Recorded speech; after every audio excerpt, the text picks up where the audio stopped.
So I had a lovely couple of weeks climbing here in the south of France, in the Roadtrip. It has been awesome. It's been lovely and warm. Like climbing the sun is just lovely. It's such a treat this time of year. Bailey's been enjoying snuffling around. Anyway, so now it's about 4:30 and finished climbing for the day. So we're gonna get back on the road and start the drive home. So for the last couple of weeks, we've been staying in a gîte with our friends and been using the van just to drive a few kilometres, a few tens of kilometres to the crag every day.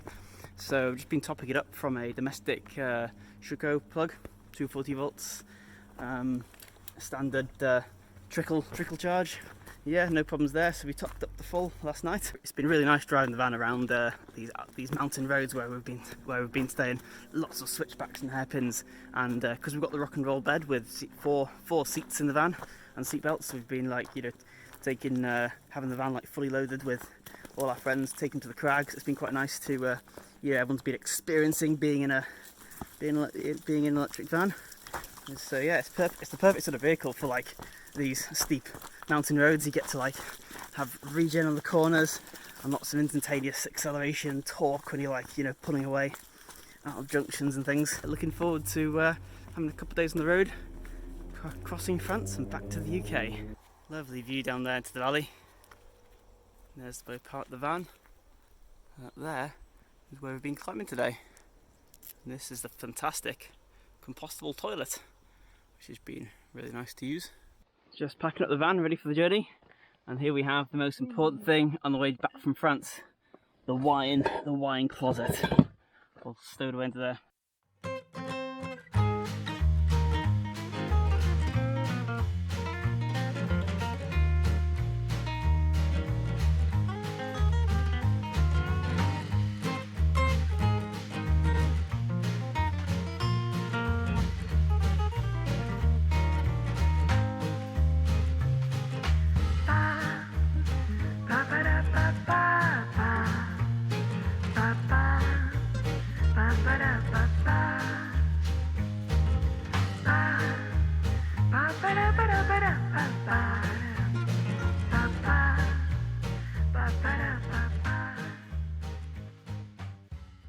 First charging stop near Valence is these two Allegro units. Activate the charge using Chargemap. They actually charge per kilowatt hour rather than per minute, which is quite nice. A lot of French rapid chargers charge per minute, which is a bit annoying sometimes if you do want to have a little bit of a longer stop. But yeah, this one's per kilowatt hour, which is good. But anyway, it's going to be a quick stop anyway. Quick 10-minute stop and then on to the next one. Just quickly heated up some soup while we're here. It is dinner time, so looking forward to a bit of soup, maybe a little bit of cheese, and then we'll get on our way. Okay, we're just at our second and final charging stop of this evening, just north of Lyon. So just kind of a short top up here and then head to where we're going to spend the night, a little village called Cluny. 2 units here, no idea what network they're on. All I know is they're Chargemap compatible. They seem to be a local network here in the Lyon-Rhône area. Interesting, these are quite new units, but they've got quite the old style CHAdeMO connector with the old handle here. Haven't used one of these ones for years, so it's quite a bit nostalgic to use one of them. On this unit here, there's a Schuko, so if both of these units for whatever reason were out of action, you could always get a little emergency top up from this unit here. And apparently I've heard about these are special EV charging Schuko sockets. These are rated for 16 amps continuous, unlike most domestic sockets which are only 10 amps. So that's pretty cool. There we go, just plugged into our final charge for the night. That's where we're going to spend the night tonight. This is a free charge point, 22 kilowatts, activated with Chargemap, but no cost for this one. We plan to go back to a little town called Cluny that we stayed in on the way down. Really nice little town, like an abbey. But we could see on Chargemap that the units there were in use. Probably people, because it's Saturday night, people probably charging up the electric cars when they go out for a meal there or something. So we thought this town was like 10 miles down the road, so we thought we'd come here instead. Seems pretty quiet here. It's very misty. This looks like it's a bit of a market square. So hopefully tomorrow morning we're not part of the market. Otherwise that could be quite exciting. Really good quality, nice screen, and it's great that they're free to use. And that noise you can hear from the van, that's the battery cooling, running the air conditioning to cool the battery. It's at about sort of 35 degrees or so after driving for about 200 miles this afternoon. You ready for your breakfast? A bit of Scottish stale oat cake. Using up some oat cakes. You ready, Bailey? You ready? Go on. Yummy. Now it's time to have breakfast. Second breakfast. We've had a croissant. Before we had a croissant this morning. I'm going to make a coffee on the induction hob and we'll get back on the road. Oh, it's pretty chilly out there. It is about what's the van saying? 1 degree outside. It's pretty toasty in here with the heater on. 17 degrees.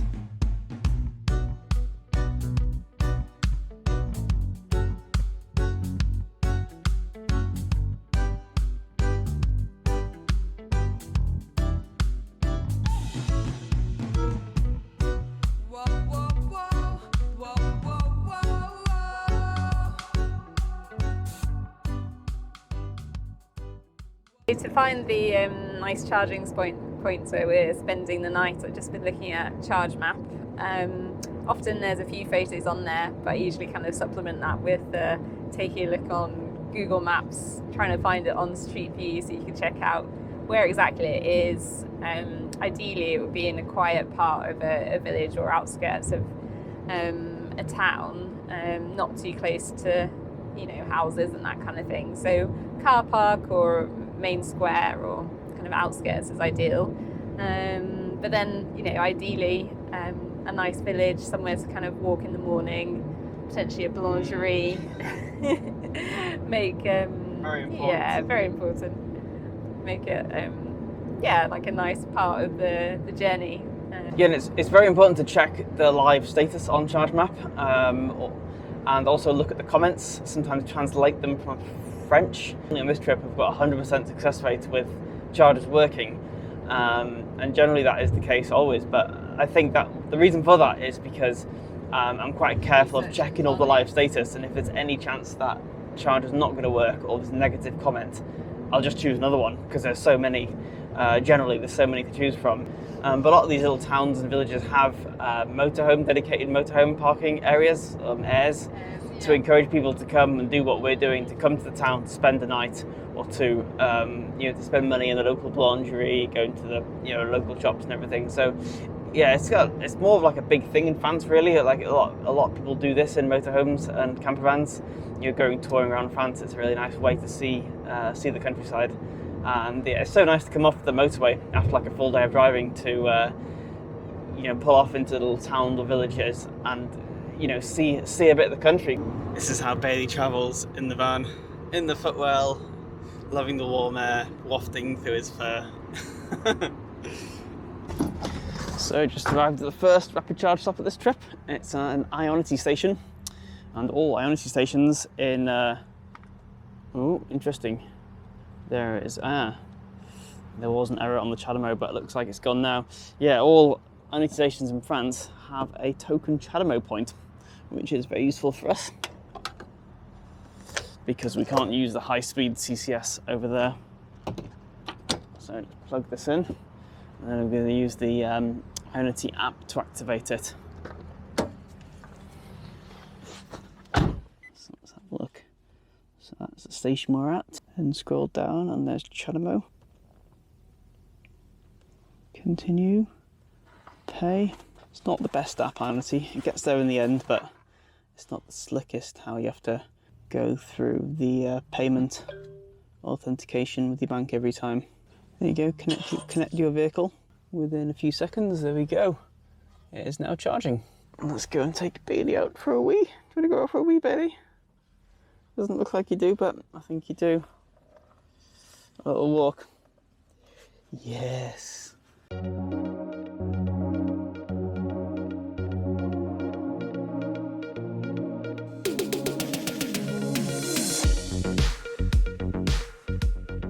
So another quick rapid charge stop at Ionity. To reverse into this one, bit of a faff, not used to reversing into charging stations. It's I really like that the Ionity 200 has the charging socket right at the front of the vehicle. It makes it so easy to locate it. You don't need to like faff around with what side of what side of the vehicle it's located on. You can just drive straight in. But yeah, charging nice and fast on Ionity. It's quite cold though. It's about 1 degree and we've had freezing fog on this leg of the trip. But luckily it's nice and warm in the van. And we're making some lunch. Got some soup on the hob. Having some avocado and avocado and crackers.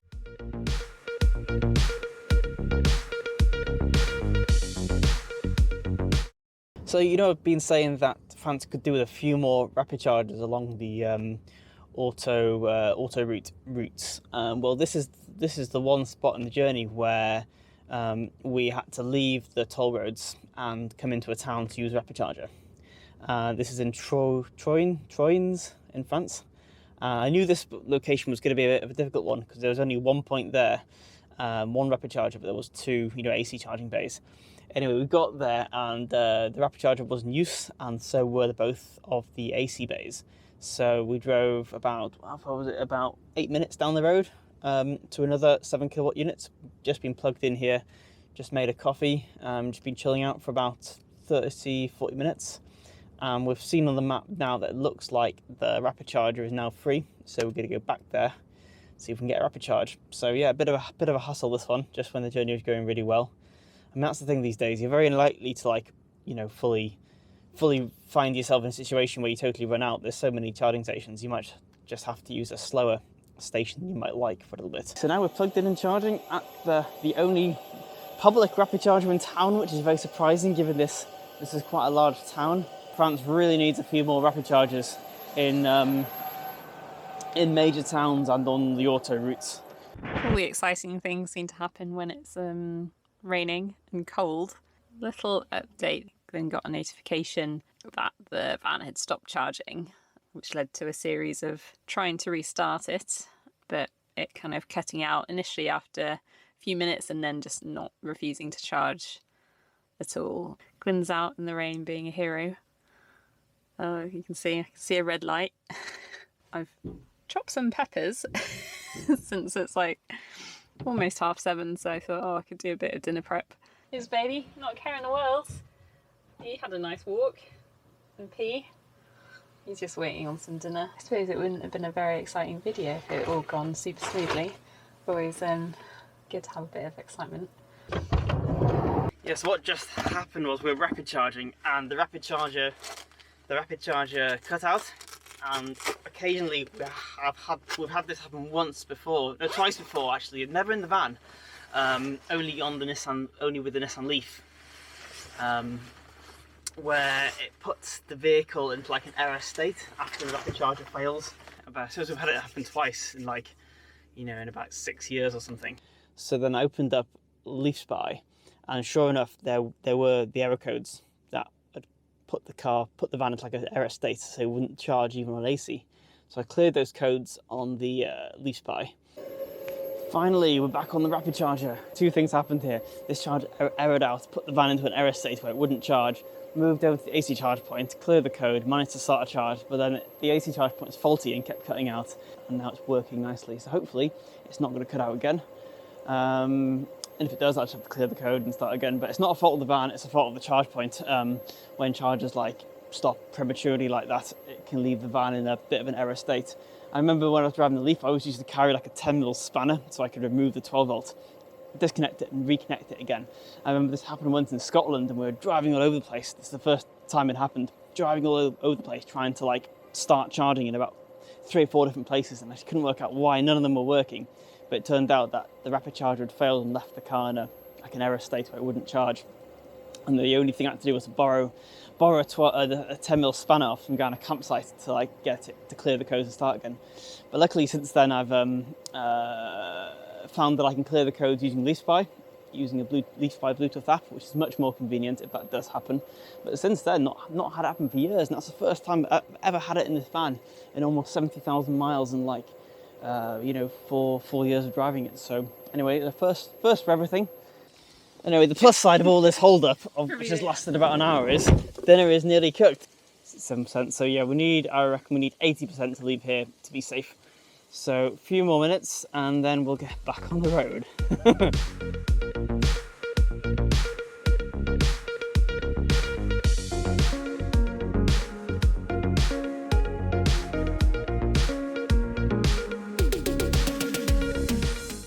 So good news, we made it to the next charging stop, just on the outskirts of Reims. As I mentioned, this area, this section of motorway could really do with some more charging options.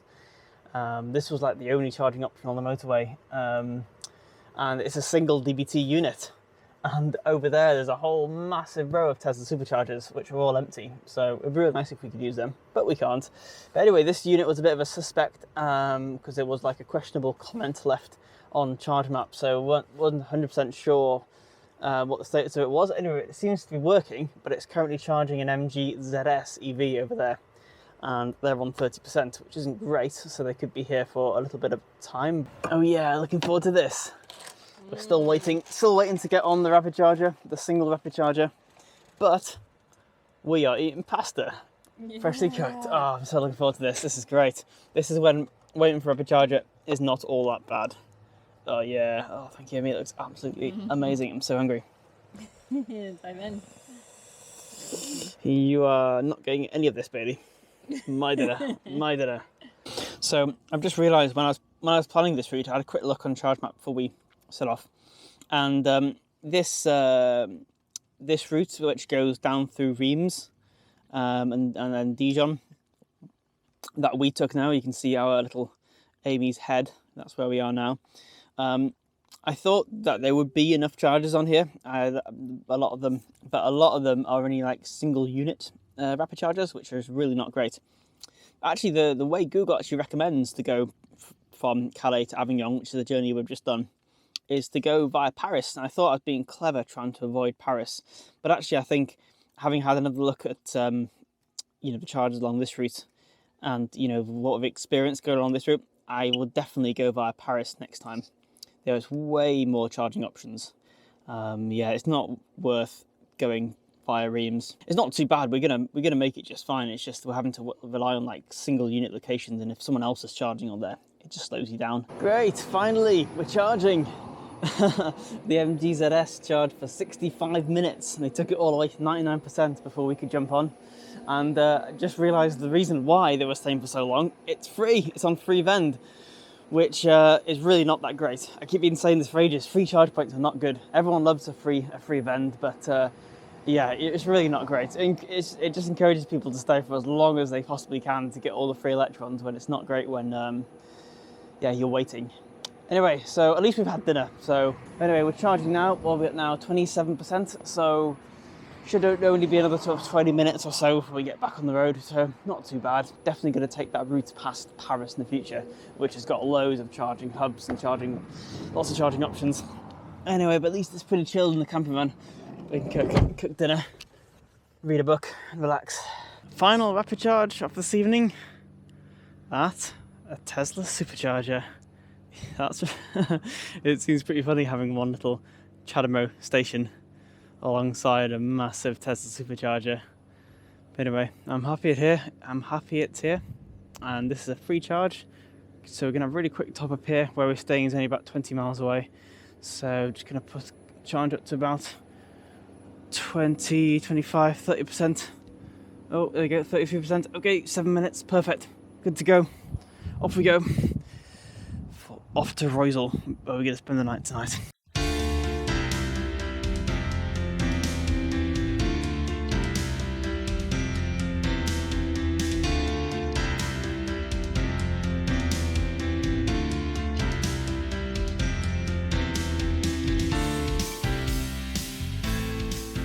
Final charging stop in France. We're back in the Eurotunnel, just waiting for our crossing. Got about an hour to wait. We did stop in a supermarket on the way here, picked up some essential supplies, cheese, wine and biscuits for our friends at home. Amy is cooking some lunch, warming up some soup. Just going to take this guy out for a little stroll in the pet area before we board the train. Pretty cool, it never gets old. I love taking Eurotunnel, it's such a cool way to travel. So here we are, back where we started, in the van, on the Channel Tunnel. But anyway, it's been a good trip. We've done 2,000 miles in the van. Through France, and we've got another 400 odd miles to go back to our home in North Wales, across the UK. But yeah, van's worked very well. 40 kWh battery pack has certainly made the trip a little bit easier. We've done similar trips before in our 24 kWh with our 24 kWh battery, the battery that was previously in this van, But this was the first trip with a larger battery. I'd say on the whole, it's been a very good experience. Charging has definitely got a little bit better in France, but it's still got some way to go to be as good as it is in the UK.